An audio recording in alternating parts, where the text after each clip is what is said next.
Good afternoon, good morning, good evening, all over the world. I'm actually here to talk to Nigerians as a whole, wherever we are. And also, I have two things I want to talk about. I want to talk about accountability. I want to talk about check and balancing. Those are the things that are burden to me in my heart. Um, And basically, I want to talk about the video that is going viral.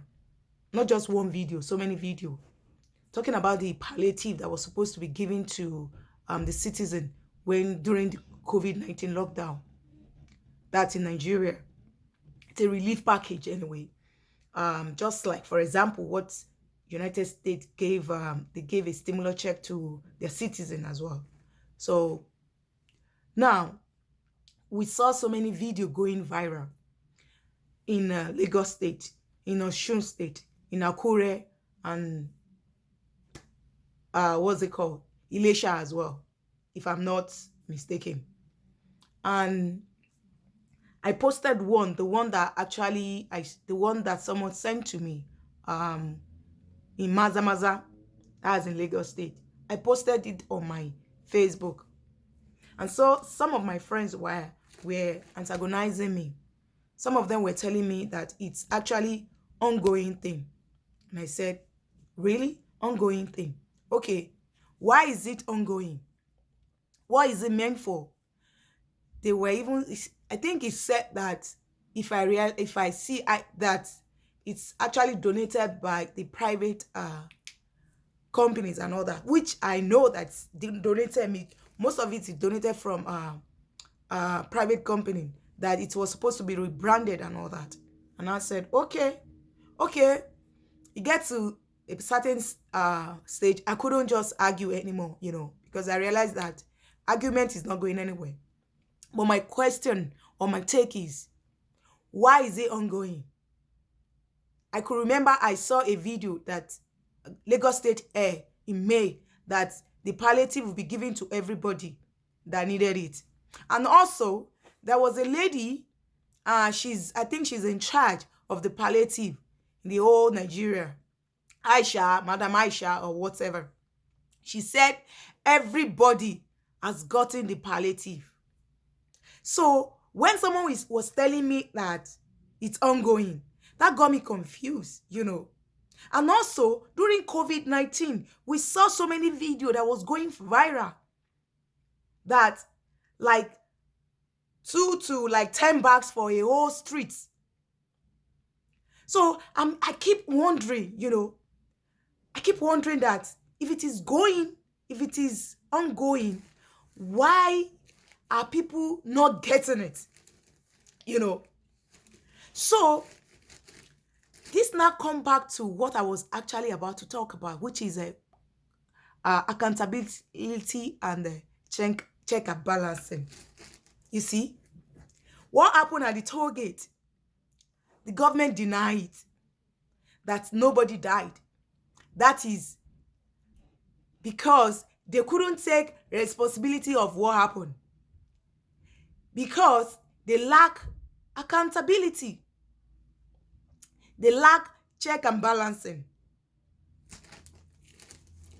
And you know what baffles me?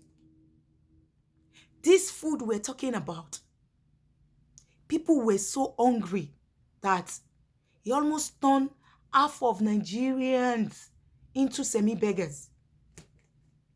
You see people, the way people are suffering. Go to the slum. Go inside the slum. Look at what people are going through. Some people can't even afford one meal per day. Just one meal per day. And this soft food were locked in some warehouses. Why did they lock it up? Is it for the next election, so that they will clean up the COVID-19 name and they start giving it out for people that will vote for them? Government, shame on you. Shame on you. Do you know what food can do to people when people are hungry? Do you know the extent of how they can go? to eat. An adage that says that a hungry man is an angry man. I can categorically, I can talk about that. Categorically, I've been in that situation. I know what food does when you cannot feed yourself. I know what food does when you don't have anything to eat. So many things will be going through your head. If you are not disciplined, you will compromise so many things. And somebody was telling me it's ongoing. This is wickedness of highest order. And let's even talk about it. If the federal government gave all these things out, is there not officers or people in charge that's supposed to make sure all these things get to where it's supposed to get to? That's part of my question. Nigeria, why are we corrupt?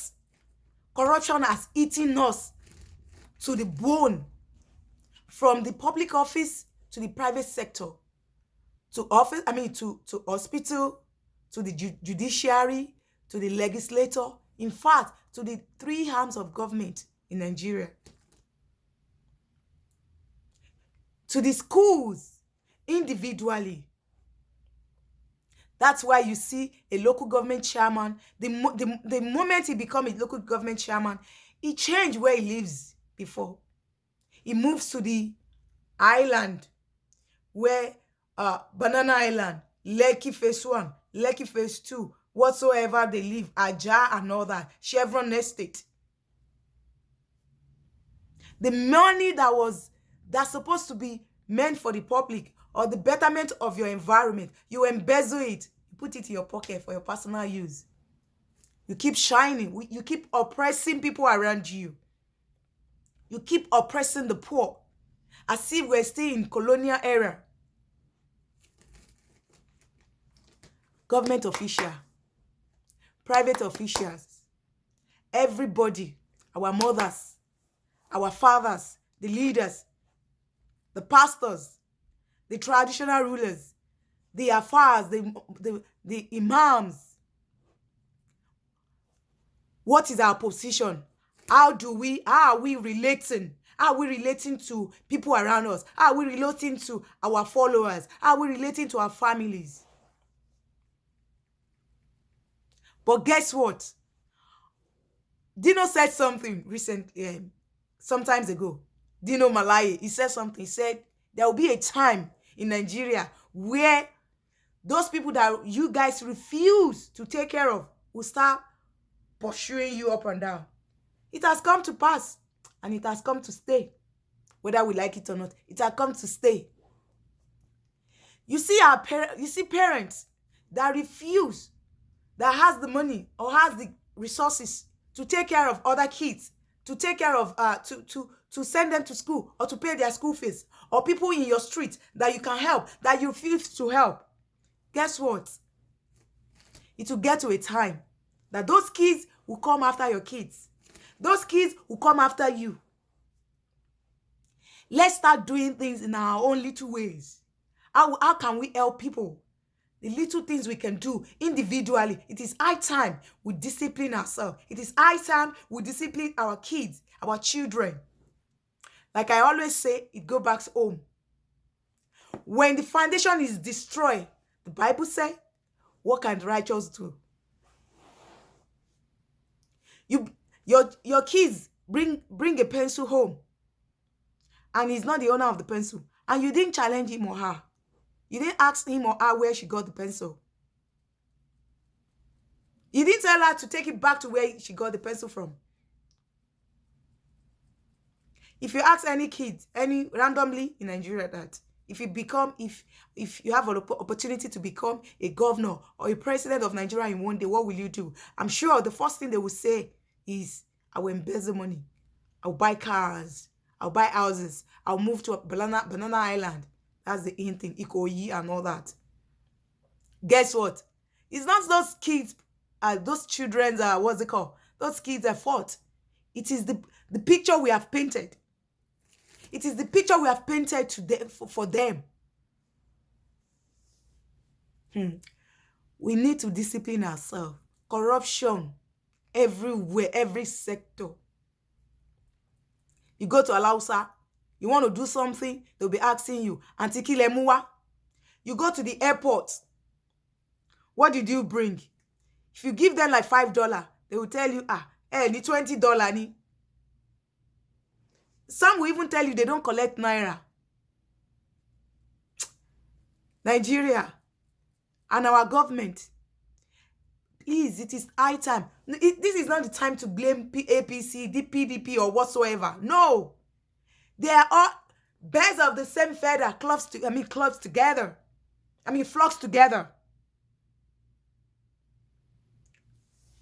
Bird of the same feather, flocks together. They're all the same thing. When they're about to vote them in, they tell you they promise so many things. And after that, nothing to show for years. They keep muwaleru. They are intimidating us with their wealth. The public fund, they keep embezzling money. That reminds me of one ex-governor. That governor for 8 good years. He couldn't fix ordinary hospitals in his state. He couldn't fix it. Guess what? When he was sick during the lockdown, what happened?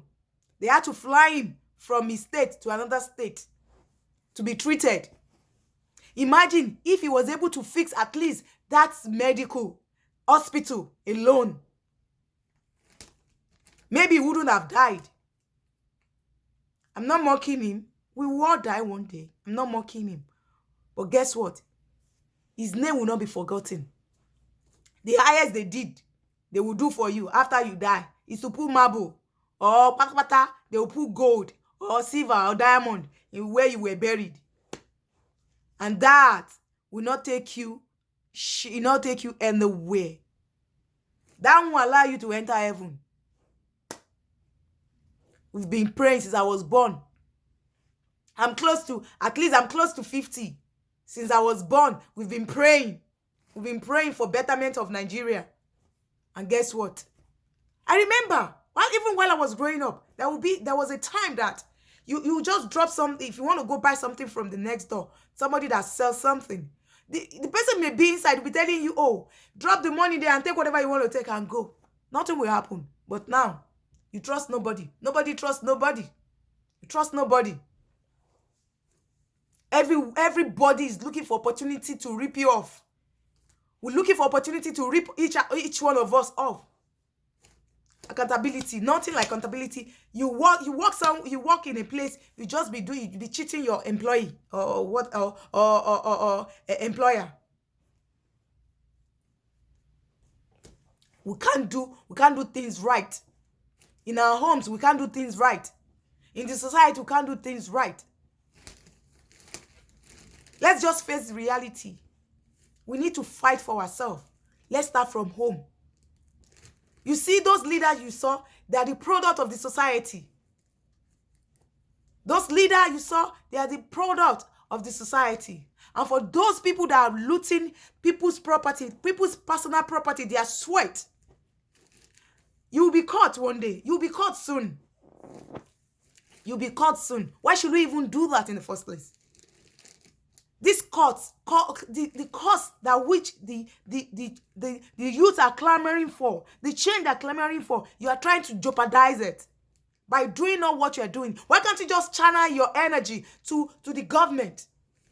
At least we were able to see where they kept all the foods in the home, in warehouses. You can channel your energy to that instead of destroying government property. The government, when you say government, we are the government.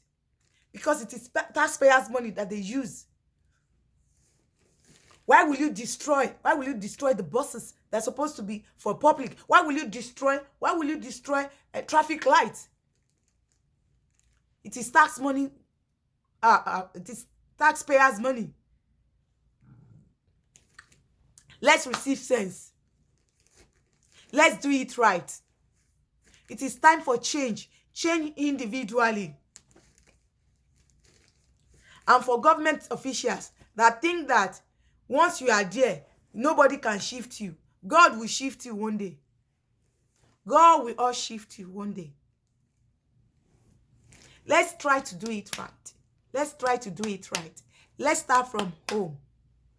Let's let our children know that gbogbo nǹkan tó ń dán kọ́ ni wúrà. For government officials that do it, that kept all those palliative when people are hungry, I call it poverty of the brain.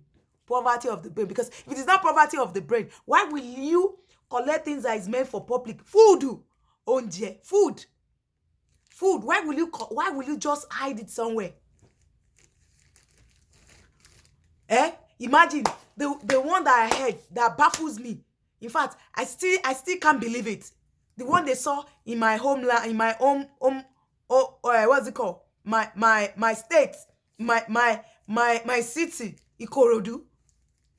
They said is what's it called? I keep forgetting his name.